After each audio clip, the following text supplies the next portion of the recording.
আসসালামু আলাইকুম, সবাই কেমন আছেন? আশা করি সবাই ভালো আছেন। আমি আল্লাহর অশেষ রহমতে ভালো আছি, আলহামদুলিল্লাহ। আরও একটা ট্যুর ভিডিও কক্সবাজার ভ্রমণে নিয়ে আসলাম আপনাদের মাঝে। তো যেহেতু এর আগের ভিডিওটা এরকম সুন্দর করে আমার ধারণ করা হয়নি, মেকিং করে তত একটা ভালোই হয়নি, আমি নিজে আপলোড করে পরে বুঝতে পারলাম। তো আপনাদের মাঝে একটা সমুদ্র সৈকতে সুন্দর একটা মুহূর্ত নিয়ে আবারও দ্বিতীয় একটা পাখি তুলে এলাম। সাগর মানে সৌন্দর্যের একটা বিশাল একটা ভান্ডার। সাগর দেখতে কেনা পছন্দ করে, সাগরের স্পর্শ পেতে প্রত্যেকটা ভ্রমণ পিয়াসী মানুষই পছন্দ করে। বিশেষ করে এই ইট পাথরের নগর ঢাকা শহরের ভিতরে যারা বসবাস করে তারা প্রত্যেকটা মানুষই চায় সাগরের পাড়ে যেতে, সাগরের পানিকে উপলব্ধি করতে, সাগরের পানিকে ছুঁয়ে দেখতে। তার মাঝে এরকমই আমি এবং ছোট্ট একটা পরিবারও অন্তর্ভুক্ত ছিল। তো চলে গেলাম ডিসেম্বরের ছুটিতে সাগর পাড়ে। আসলে সাগর পাড়ের ভ্রমণ যাত্রাটা কষ্টদায়ক যতটা, সাগর পাড়ে গেলে কিন্তু সেই অনুভূতিটাই অন্যরকম হয়ে যায়। সাগরের পানি এবং ঢেউয়ের খেলা, একের পর এক ঢেউয়ের যে বিশাল খেলা আচ্ছন্নতা, সেগুলো দেখার পরে কিন্তু মন একদম পরিপূর্ণ ভরে যায়। জানলার সৃষ্টি কত সুন্দর এই সাগর, সাগরের বুকে একটার পর একটা ঢেউয়ের যে এলোপাতাড়ি চলাফেরা, সেটার ভিতরে হারিয়ে যাওয়ার কিন্তু অনুভূতিটাই অন্যরকম। তো সেই অনুভূতিটা নেওয়ার জন্য কিন্তু এত কষ্ট করে এত দূরে ছুটে যাওয়া। তো এই যে একটার পর একটা সমুদ্রের যে একটা শীতল বাতাসের ভিতরে ঢেউয়ের যে খেলা, দারুণ এক অনুভূতি ছিল, অনেক মজাদার ছিল, অন্যরকম একটা অনুভব। স্পিড বোটে করে অনেকটা দূরে চলে যাওয়া, সাগরের মাঝখানে চলে যাওয়া, সে যে কী এক অন্যরকম অনুভূতি, সে যে উঠেছে সে বুঝতে পারবে। আসলে ক্লান্ত শরীর যখন এভাবে একটা ট্যুর দেওয়া যায় ঘোরার জন্য, তখন কিন্তু মনটা একদম ফ্রেশ হয়ে যায়। প্রকৃতির মাঝে হারিয়ে যাওয়া যায়। সমুদ্র এমন একটা সুন্দর জায়গা যেখানে গেলে মন সবসময় গড়ে ওঠে সৌন্দর্য উপলব্ধি করার জন্য। তো সেরকমই একটা উপলব্ধি করার জন্য চলে গিয়েছিলাম কিন্তু সাগর পাড়ে। সাগর পাড়ে যতই থাকি ততই যেন মন বলে না, মনে হয় যেন আরও কয়েকটা দিন থেকে যাই, এরকম একটা অনুভূতি।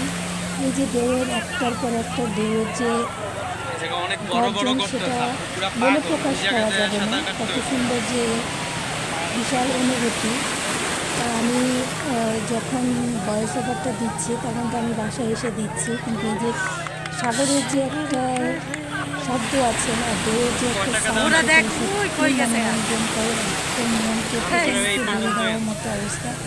যে সাগর পাড়ে গিয়ে মন ভরতে চেয়েছে তারাই শুধু এই অনুভূতিটা বুঝতে পারবে। আর যারা আশা আছে একসময় অবশ্যই যাবো সাগর পাড়ে, তারাই জানে সাগর পাড়ে থাকা, সাগর পাড়কে উপলব্ধি করাটা কতটা মনকে ভরে দেওয়ার মতো একটা প্রশান্তির জায়গা। এখানে আমরা কিন্তু সকালবেলায় গিয়েছিলাম, এতটাই না আসতে চাওয়ার মতো একটা জায়গা। কখন যে দুপুর হয়ে গেছে সেটা কিন্তু আমি বুঝতেই পারিনি। সাগর পাড়ে গেলে যেন খিদা চায় চলে, একটু যে শরীরের ক্লান্তি সেটাও কিন্তু থাকে না, মনে হয় যেন সাগর পাড়ে গোসল করে নিই। আসলে সাগরের পানিতে নিজেকে ডুবিয়ে রাখা সেই উপলব্ধিটাই থাকে অন্যরকম।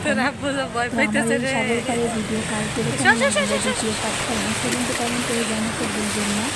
আর আপনাদের বন্ধুরা একটা পরিমাণ যে আনন্দ উপভোগটা করে এসেছি সাগর পাড়ে, সেটা আপনাদের সাথে একটু তুলে ধরতে পেরে নিজেকেও খুবই ভালো লাগছে। আসলে আমি যখন কক্সবাজার ঘুরতে গিয়েছিলাম তখন তার ভিডিও আপলোড করবো সেরকম চিন্তাধারা নিয়ে যায়নি, হয়তো নিয়ে গেলে আরও সুন্দর করে ভিডিও ধারণ করে আপনাদের মাঝে শেয়ার করার চেষ্টা করতাম। তো যাই হোক, যতটুকু পেরেছি ততটুকুই আপনাদের সাথে তুলে ধরেছি, আশা করি ভালো লাগবে। তো আমরা গিয়েছিলাম 16ই ডিসেম্বরের ঠিক আগের দিন গিয়েছিলাম, মানে পরের দিন হয়তো 16ই ডিসেম্বর। কিন্তু 16ই ডিসেম্বরের যে একটা ছুটি, সেই ছুটিটার ভিতরে আমরা করেছিলাম। এত পরিমাণ দর্শনার্থী ছিল বলার বাইরে, সবাই এসেছিল বিভিন্ন ঢাকা শহরের প্রান্ত থেকে, কেউ চট্টগ্রাম, সিলেট।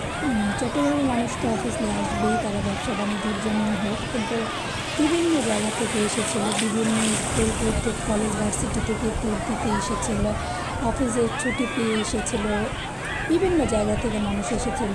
তা আমি যখন ভিডিও বানাচ্ছিলাম তখন দেখলাম একটা সময় টিভির চ্যানেলের ছিল, তো তারাও পরবর্তীতে রিপোর্ট দেখলাম যে এই বছরের ভিতরে সবচেয়ে বেশি পর্যটন এসেছে কক্সবাজারে। দেখতেই পাচ্ছেন কিছুটা পুকুর ঘিরে দেখতে পাচ্ছেন কত পরিমাণ মানুষ এসেছে, কতটা পরিমাণ দর্শনার্থী ছিল। প্রচুর পরিমাণে দর্শনার্থী ছিল, অনেক ছিল, অনেক।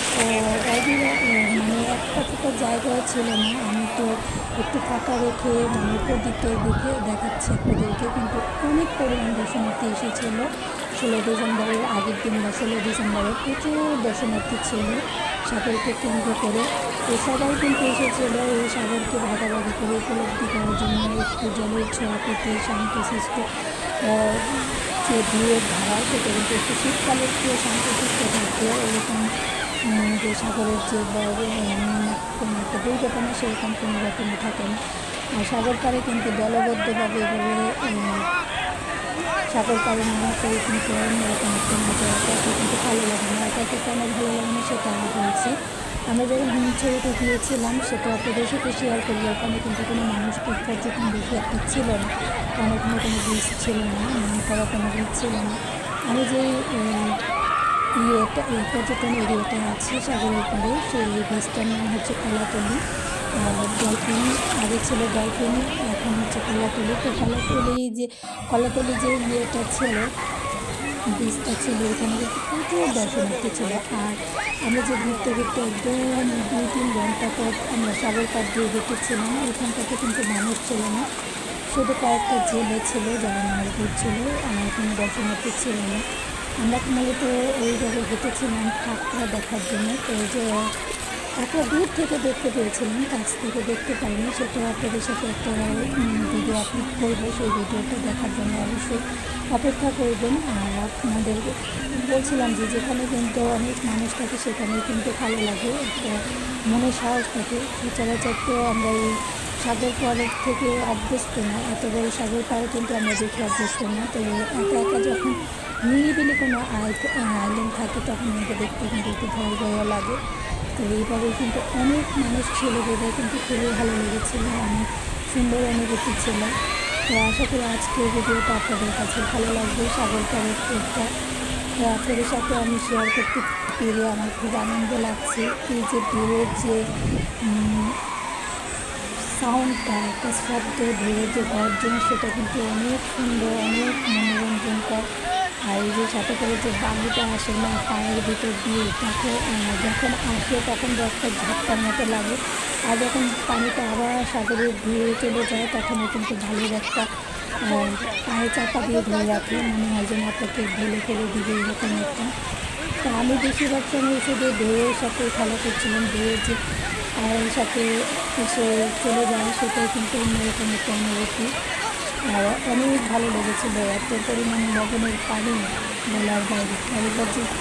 কয়েকবার পানি খেয়ে নিয়েছিলাম, কারণ এখানে আপনি যতই সাঁতার কাটেন ঢেউয়ের সাথে কিন্তু আপনি পারবেন না। ঢেউ আপনাকে এসে ডুবিয়ে দিয়ে যাবে, একটু ডুবিয়ে গেলে। দু একবার পানি খাওয়ার সৌভাগ্য হয়েছে। লবণ, প্রচুর পরিমাণে লবণাক্ত পানি, বলার বাইরে এত লবণাক্ত পানি। পানি দেখে বোঝা যায় না যে সাগরের পানি যে এত লবণাক্ত। যাই হোক, অন্যরকম একটা অনুভূতি বলার বাইরে। যারা একবার হলেও সাগর পাড়ে যদি ইচ্ছে থাকলে আসলে কোনো কিছু অপূর্ণতা থাকে না। যদি ইচ্ছে থাকে অবশ্যই সাগর পাড়ে ঘুরে আসবেন। কথা হচ্ছে না, ইটপাথরের নগরে আমার আর থাকতে ভালো লাগে না, তাই তো আসি সাগরে, ছুটে আসি সাগরে। সত্যি সাগর পাড়টা এতটাই সুন্দর এবং মনোরঞ্জনকর, দেখলে শরীরে যত ক্লান্তি আছে, এই 4 দেওয়ালের ভিতরে ক্লান্তি সবটাই দূর হয়ে যায়। সাগরের দেখতে যতটা সুন্দর মনে হয় যেন বিশাল আকাশের ভিতরে এক সাগরের মাঝে এসে সত্যি অনুভব। তো এইখানে সাগর পাড় নিয়ে আমি কী বলবো, যতই বলি ততই যেন কম পড়ে যায়। তো আশা করি আপনাদের কিছুটা হলে ভালো লাগবে। যদি ভালো লাগে লাইক কমেন্ট শেয়ার করে আমার পাশে থেকে যাবেন। অবশ্যই আমার চ্যানেলটাকে সাবস্ক্রাইব করবেন। আর আপনাদের সুন্দর মতামতের অপেক্ষা নিয়ে থাকবে। আজকের মতো এই পর্যন্ত কি, আল্লাহ হাফেজ। সবাই ভালো থাকবেন, সুস্থ থাকবেন, নিরাপদে থাকবেন।